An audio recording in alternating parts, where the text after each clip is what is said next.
Alright, so this is the first video I'm doing, kind of just trying this out. And for a while, I was kind of doing some microphone levels. I've never actually used a computer mic or a headset, never actually used a headset in my life on a computer for anything, so it was a bit of an interesting experience trying to get it set up.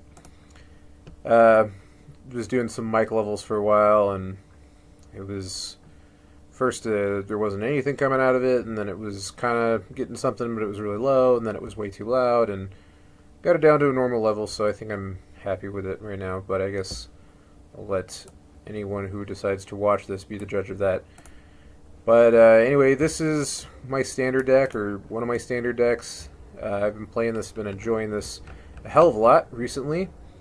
The idea behind this deck was essentially to mimic another deck, a modern deck. So in modern, I play a deck called 8-Rack, which you may or may not be familiar with.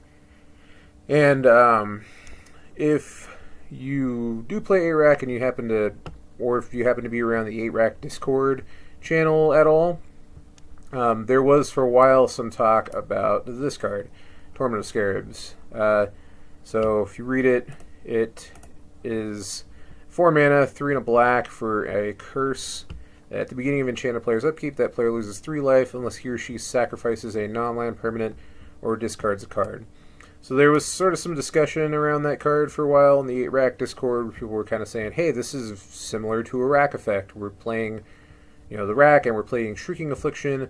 Has anybody tried running like 1 or 2 copies of Torment of Scarabs for a similar effect?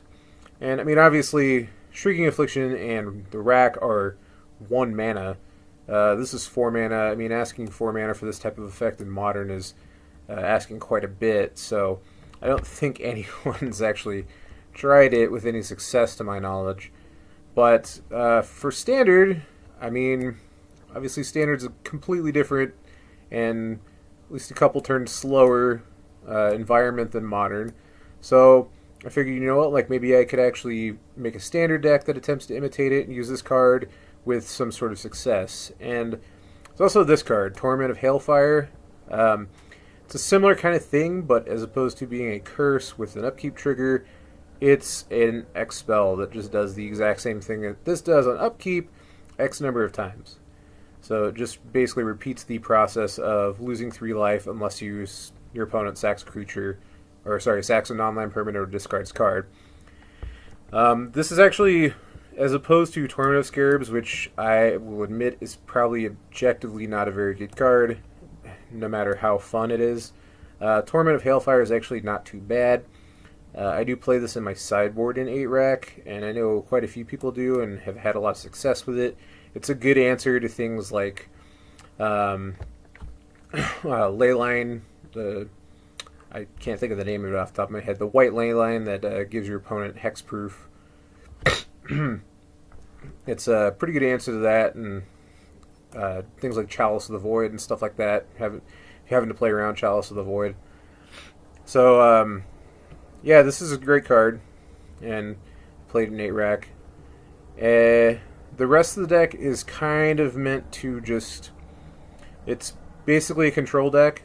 I've got pretty typical removal here with things like Fatal Push, Walk the Plank, Vraska's Contempt. Got 4 copies of Bontu's Last Reckoning for board wipes. So it's it's essentially supposed to be just keeping the board clear, and then also attempting to empty the opponent's hand with, these sort of pseudo Thoughtseize effects like Lay Bare the Heart, and Harsh Scrutiny, and Unburdens, sort of a pseudo Hymn to Torak type of effect. Or I guess in Modern, the card is Wrenchbind, is what we play in 8-Rack.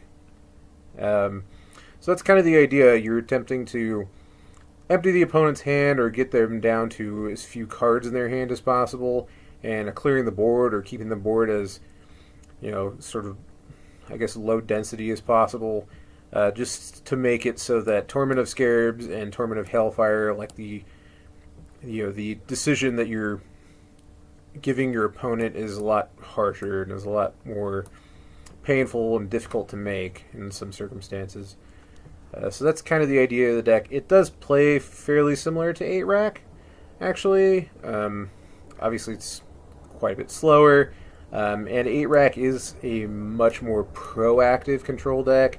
A lot of the control elements are things like targeted discard and stuff like that.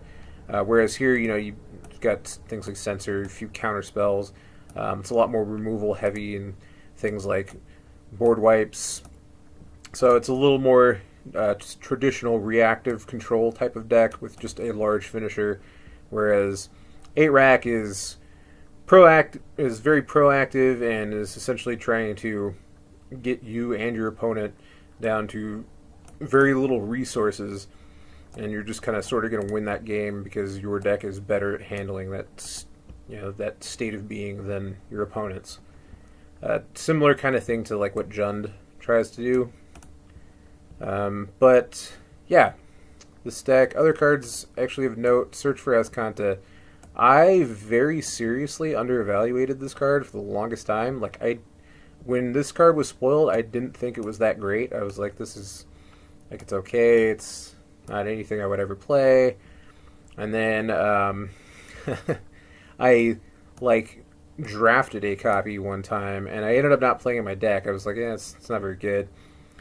But I kept it, and then I put it in this deck as a sideboard card initially, and I brought it in one game and was, completely shocked. I was like, yeah, this card's actually good. Everyone who knows way more about this game than I do was apparently right, because of course they were. But yeah, this is a great card that I just seriously undervaluated for the longest time. I originally just had that one copy in the sideboard, eventually moved it over to the main board. Loved it so much, I added a second copy, and I just recently added this third copy, and it's been very, very good to me. As for the sideboard, Sorcerer's Spyglass is a good answer for things like Planeswalkers, and I mean it's even occasionally relevant to bring in against other decks running the Scarab God, or even energy decks if you're playing against things like Bristling Hydra and Long Tusk Cub. That's kind of really it that I can think of off the top of my head that it's relevant to. Hostage Taker is pretty good. It's good against other Scarab God decks, or it's good against other gods just in general, or any creature decks essentially that have very high impact creatures. And Gifted Aetherborn is really good against more aggressive decks. It's also really good against Carnage Tyrant, which really, in main, the only real way this deck has to deal with Carnage Tyrant is Bontu's Last Reckoning and the couple targeted discard spells. But it's really good against that. There's Duress is pretty quintessential sideboard card for black decks. It's really good against Spellslinger decks, other control decks, things like that. Gonti's really good against pretty much a lot of the same stuff that Gifted Aetherborn is good against, but it's just good against, it's a good body, Death Touch body, can get you some good card advantage out of it for kind of longer, grindier matchups. It's pretty good, and Spell Pierce is pretty self-explanatory. But yeah, that's the deck. I've been playing this for a little bit to some success. In the middle of a league match, a 5-match league. Currently about to start my 4th match, and I'm 2-1 at the moment. So it's been pretty good. Obviously this isn't a tier 1 deck. I'm playing some pretty objectively mediocre cards, but for what it is, it's been a lot of fun, and it does a pretty good job of imitating the 8 rack feel, aside from obviously being slightly more reactive. But yeah, that's just the introduction to the deck, and I'm going to go play some games. We'll see how it goes. Alright.